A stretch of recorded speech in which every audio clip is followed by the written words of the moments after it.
Welcome back to Urban Outlook. We're talking about Black Lives Matter and racial injustice in today's society. And of course, putting a historical perspective on it is Dr. Reavis Mitchell, who's a professor of history, dean of School of Humanities and Social Behavioral Sciences at Fisk University. And before we took a break, Dr. Mitchell, you were kind of talking about the words that we're hearing, the things that we're hearing, how race is showing up in the whole presidential election. Right. Your take on what you're hearing from our candidates, and what should our reaction be to these things, do you think? Well, first of all, we're bombarded with so much information now. Yeah. Every morning there's a different poll.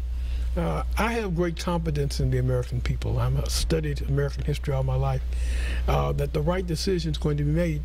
But presidents reflect the era when they are selected. The United States was willing to turn to a black man, Barack Obama, because we were in such a bad economic state at the time, and he seemed to have the answers, the best answers. But he reflected the way America felt. Hopefully, America will again choose someone who can lead them, but not simply someone who represents their frustration. And there's a lot of frustration in this country. The American dream seems to be diminishing, being scaled back. People are remaining in poverty. People are remaining at a working level when the aspiration, the dream was that you would move up naturally in this country, sometimes based upon race and sometimes based upon privilege. Those who felt that they have been denied some of that are seeking political change. That you hear constantly criticizing politicians and elected officials. Well, if you have a problem with that, then you become a politician and you become elected. And so we see a different type of electorate, but it represents what America is.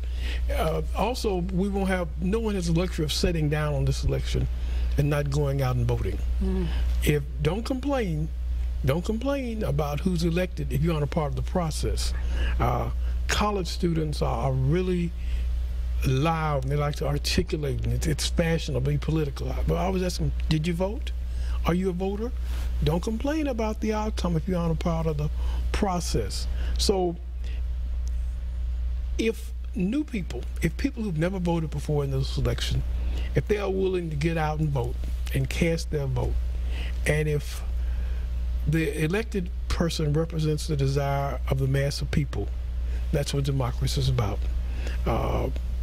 Should we as a people, though, be listening for key things? I mean, I know I do, just in general, right? You listen and you look for the things that matter to you. But in light of what's going on in society, with all of the riots that are happening in Charlotte right now, right, with the situation in Tulsa, with all the other cities that I've listed, from Missouri to Minnesota to Baltimore, Maryland, should the topic of race be a topic we should hear from politicians? Because as you said, there's so many things coming at us. There's so many issues that we're dealing with as a country, not just as a people.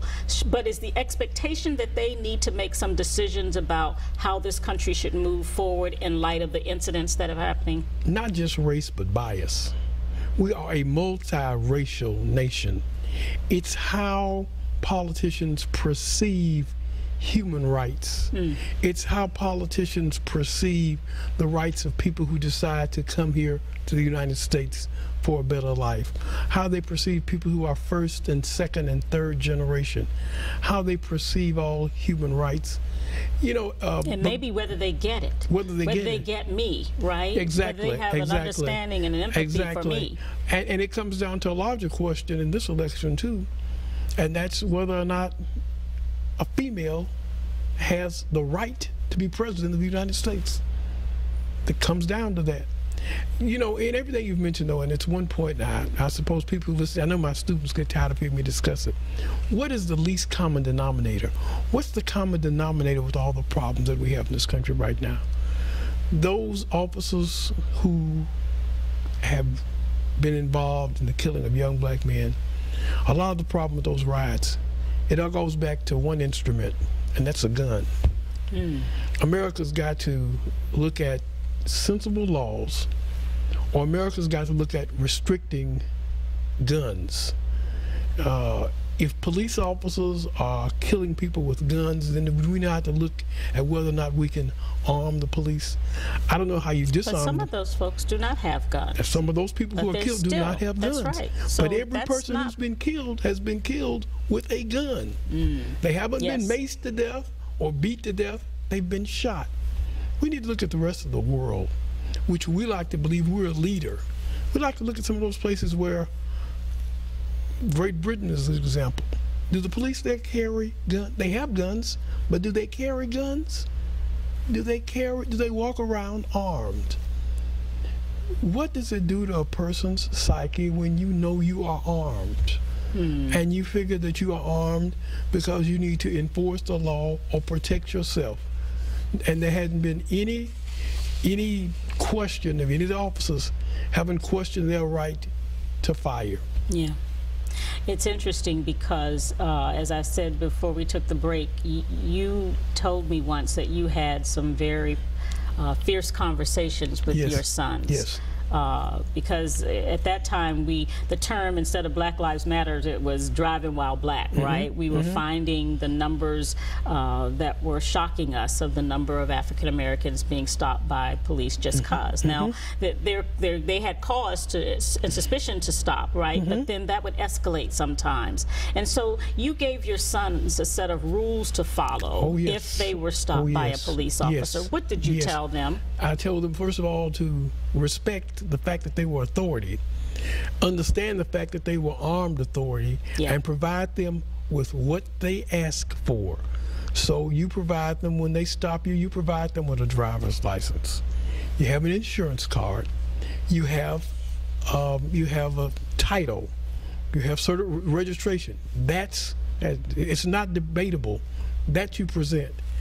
The next thing, we used to have discussions about where you carry items. You need to inform the police. If you carry your item in the glove box, or with several of my sons, they're walking around, they got on their shorts and everything, they would keep things under the seat. I said, don't make a move. Don't believe that this officer is so rational and stable that if you make a move like that, they are going to respond. Ask them. I said, then don't become involved with any type of banter or excessive conversation. Never use profanity. I used to tell my sons, to the degree of time you spend in school, profanity should not be a part of your everyday conversation. You should not forget about it. You should understand it, but you shouldn't use it in everyday conversation, and certainly with authority. That's not with police officers, teachers, preachers, priests. It's just inappropriate. That doesn't show your manhood, and it can result in you being perceived as a threat and dangerous. Right. Now, God was very good. My boys all grew to be men. Most of them are pretty good size. I have 4 sons. They're good sized men too. I said, you need to understand that many times, simply by your stature, if you step outside, you're going to be perceived as dangerous. What you perceive as being very masculine and cut can be perceived as threat. And it shouldn't be that way. But it's reality. It is. That's reality. Right. So I said, so certain things, if you're driving, if you're taking a long trip and you're driving across state lines, you need to be covered up. Just common sense little things, which sometimes they felt inflicted upon their manhood. But I used to tell them, the challenge is to go from boyhood to manhood. And if you don't successfully do that, then you fail. Right. The greatest challenge. You want them to get out of it alive. The greatest challenge is the greatest challenge that all humans face is the maintenance of their own lives. That's your greatest. When they talk about great people, they often mention how long they live. We can talk about quality of life, but we're looking at endurance, longevity. Longevity has its place, Dr. King said. So, and so that's our challenge with raising young men now in this world. How you get them from boyhood to manhood, and challenges of authority. Now, they will tell you authority has its responsibility, and it does, but that's outside of your control when you're being stopped. And many times when you're black, you are stopped for the perception that you're in the wrong place at the wrong time. Dr. Mitchell, some great lessons that you taught your young sons back then, and I'm sure they still use them today, and some lessons that we can implement with our own children, not just our sons, but our daughters as well, right? Exactly. And I know that if people just take a look, Google sort of the Black Police Officers Association, there's some other tips about knowing your rights, knowing your responsibilities, how to respond, and basically, like you said, how to get out alive. That's right. Thank you so much for being here, Dr. Mitchell. We appreciate you. Thank you for carrying on this conversation. Well, thank you for having it with me. It's important. It's important for all America to get involved in conversations and have these discussions with your children. Thank you again. Appreciate you being here, and thank you for being with us. We'll see you again next time.